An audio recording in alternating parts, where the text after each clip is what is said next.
What's up guys, Frankie here. Welcome to The Money Resolution, where we talk all things save money, make money, get out of debt. And it is that time of the year where a lot of people on YouTube are doing wrap-up videos all about 2019. But in this video, I'm going to do the opposite.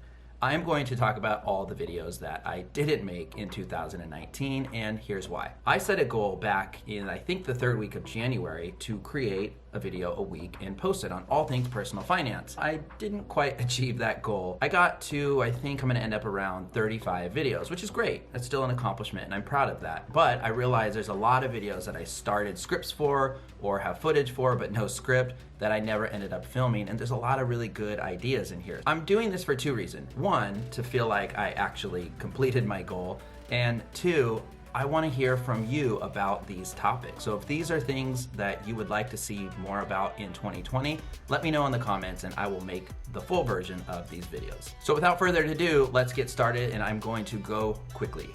The first video was 10 money lessons I learned in 2019. There's that recap video. So I don't have 10 here, I'm just gonna share 4.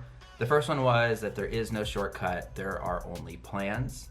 Second was, plans go wrong, so be prepared. And I've talked a lot about emergency funds. Don't wait for people to ask for help, offer to help. And that's sort of the purpose of this channel in the first place. Financial success happens gradually, then suddenly. So that was the 4th of 10, and I stopped there for whatever reason. And I think this last one is extremely true. I'm sure I was gonna talk about compound interest, where the sooner you invest, the better, because in 1 year, it might just look like this, but over time, gradually, then suddenly, that can really take off. When I add anything to this list, I would say that not to obsess over your money. There are definitely times throughout the year where I found myself obsessing over my spending or obsessing towards tracking my goals. And honestly, I think that's when I found myself the most unhappy, was looking through every line item and having regret about different decisions I made. Give yourself a little bit of grace. You're allowed to make mistakes. Don't obsess, but definitely have a plan.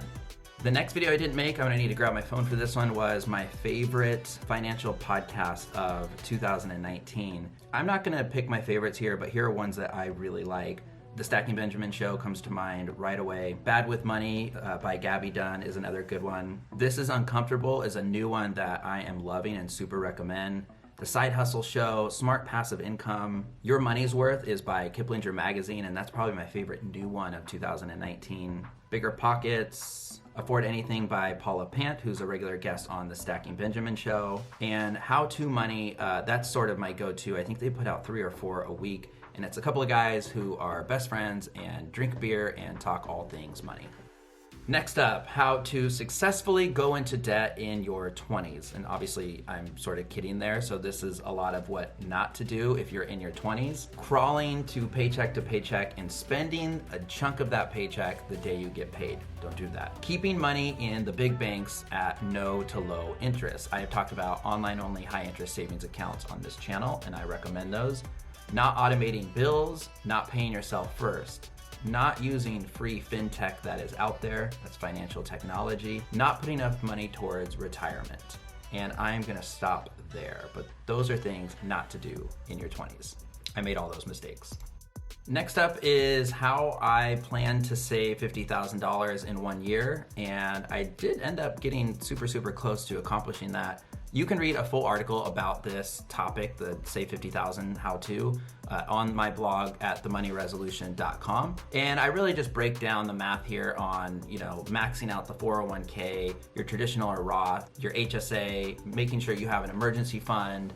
For me, I had another emergency fund, which was just $1,000 a month I was saving away for potentially a down payment on a house, or again, just to really beef up that emergency fund, and so on. So you can check out the full article on how to save $50,000 a year at my blog, which I'll link to down below. The third video I didn't make was actually gonna be a review of these headphones. These are knockoffs that I think I bought on Alibaba for around $35, and I had to wait a couple of weeks for them to arrive. And I started filming for this video, and my friend was gonna come over and review and compare his real iPods versus these, but he ended up not being able to make it, so we rescheduled, and by the time we rescheduled, they actually had a newer version of the Apple AirPods out. Months later, they came out with the AirPods Pro, so I decided not to review these because I'm not a tech reviewer either. But I will say the lesson there is, if you are considering getting a knockoff version of the thing that you really want. Make sure you do your research. These were actually pretty impressive at $35, but I think there's even like the i10 TWS 11 and 12 now. I also recommend at $35 this guy, which is by Anchor. It's called the Soundcore. And these pods are a little bit bigger when you put them in, but they're excellent at $35. It's a brand I really like. Next up, should you join a gym? This is actually super relevant right now. So the point of this gym comparison video, at the end of it, I was really gonna talk about what I chose, which was a local gym. So it's not a chain or anything like that, it's privately owned. And I just love supporting the local business. They are investing back into the business a lot by remodeling, expanding. They added saunas. They really listen to their clients. Yeah, they know you by name. There's all kinds of fun classes and things that aren't just about fitness. You know, there's cooking and health and nutrition and things like that that you can sign up for free. So we love our gym. I recommend gyms, but it's all about you and how often you will go. I recommend one very close to home or work if you're thinking about joining one. Next up, speaking of fitness, I can't believe I was gonna do this. Sometimes you go to the gym or you work out at home and you get bored with doing the same routine. So we have tried a couple of these fitness programs that are 12 weeks long. One of them was by Kayla Itsina, and I think it's called like the Beachbody Workout. These definitely target women. And the other one we were trying at the time when I started filming was Fit Body Guide by Anna Victoria. These are again 12 weeks of kind of predetermined exercises that you do. It's a lot of high intensity interval training. I would say if I had to pick one between these two, I would go with Kayla Itsina's. I thought it was more challenging with more variety of workouts. It got really hard by the end. Next up is explaining sort of my personal finance philosophy, which I call, quote, financial minimalism. And it doesn't mean having a minimal amount of money. This is really just simplifying your finances overall. So this is automation. This is keeping your investments super simple in just one or two, mutual funds or ETFs that track the entire stock market, or at least the S&P 500. This is having all of my links and accounts very organized, my passwords protected, setting goals, knowing where all your money lives. When you're automating your way to your goals, you don't have to stress or overthink it. And that way I never wake up and I'm super shocked about what my balance is in my checking account or on my credit card. Next up is all about how to self-publish your own book. So I did this at the beginning of 2019 and I've been working on a second book ever since, and so I've been sort of documenting this as I go. So I'll probably end up making this video, but the gist of it is I wrote it in Google Docs. I hired an editor for about 20 bucks an hour that I found via a Craigslist ad that I ran, which was some of the best money I think I've ever spent. I found a friend of a friend to design my book cover for me. I think that cost something like 50 bucks. I hired somebody on the website Fiverr to format the book in an ebook format. And finally, I uploaded and submitted the whole package through Amazon. They bought the company CreateSpace that does the print-on-demand books for independent authors. And so it was a lot easier than I thought, and it's something that I'm excited to do again. I actually recapped the whole process on my blog at themoneyresolution.com. And I will, of course, link that as well down below. Next up, I cut the cord. Here's how much I saved. I never made this video because I never ended up cutting the cord. I did do a video on the best streaming services in 2019. I had a lot of momentum, a lot of research, but I never pulled the trigger. So I do still intend to do this come end of football season, and I will probably put together a video documenting sort of how much we saved by cutting out cable. Next up, I did not make this video, but this was how to save your first $10,000. Maybe this is a great resolution for you to set. So $10,000, I feel like when you get to that 5 figures saved is a really big momentum boost that you feel. You feel very successful. There's something magical about hitting $10,000 saved. Now, if you hear that number and you say, well, that's impossible, the big point here is that you need to go earn extra income. You can only frugal your way to so much savings. At some point, you're gonna need to go and make some extra money, whether that's a side hustle or potentially getting a new job. Next up, how to set a money resolution. So again, saving $10,000 cash would be an excellent goal. I have notes on this one. Okay, so I'm not gonna go through all of these, but I had 12 steps to setting a money resolution. So I'll probably end up doing this video early January, but start with the end in mind. So what's your why? Be specific. Some examples are get out of your credit card debt, or start and max out a Roth IRA. Break your big goal into smaller goals. Make a plan, and I definitely recommend automation as a big part of that plan. Start before you feel ready. That's just great advice, I think, in general towards any goal or resolution you want to set. Hold yourself accountable. There's lots of different ways to do this. Just make sure that you're checking in. So that might be journaling, or maybe it's sharing it with a partner or a friend, and you guys can kind of check in on one another and how you're doing towards your goals. So I'll stop there. And again, hope you're really thinking about either a money resolution or a resolution in general come 2020.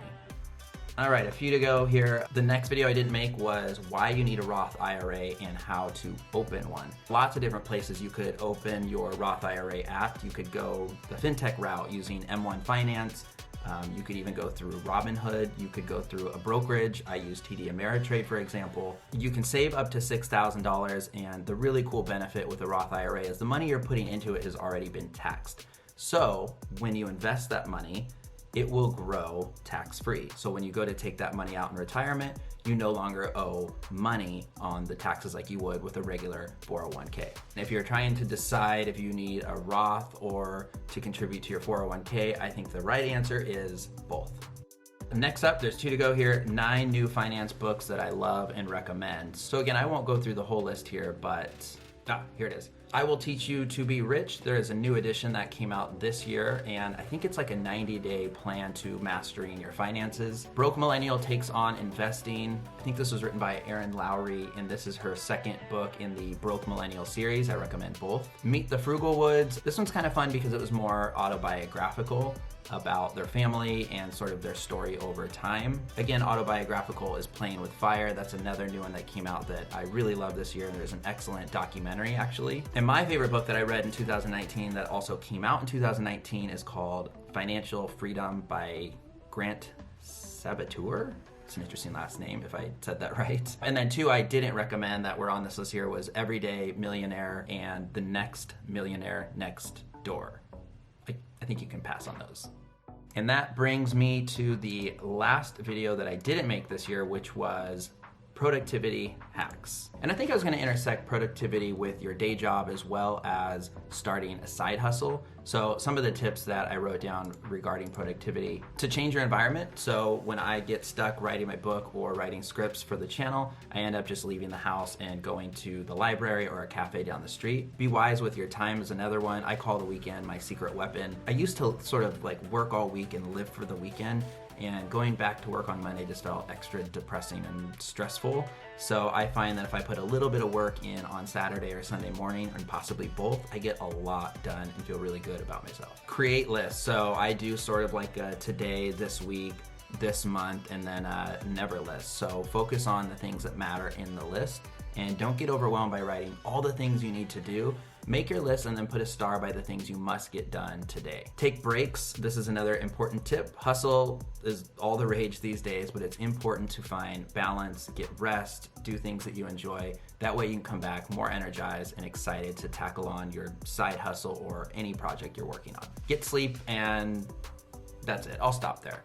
I didn't make these 15 videos, but hopefully you still got some good information from me sort of recapping these. And now I sort of feel like I made 15 videos and hit my goal of 50. Again, I hope you're thinking about your goals in 2020. I really believe in resolutions. I really believe in goal setting and automating your way to get there. I believe in sharing what that goal is and breaking big goals down into smaller goals, which for me would have been 1 video a week to hit 50. So thanks for sticking around till the end. I would super appreciate a like if you thought this video was good. And more importantly, I would love to hear a comment on if you want to see an expanded full video dedicated to any of these topics that I mentioned. Subscribe to the channel if you have not. And as always, I will talk to you soon. Thanks. Oh, Happy New Year.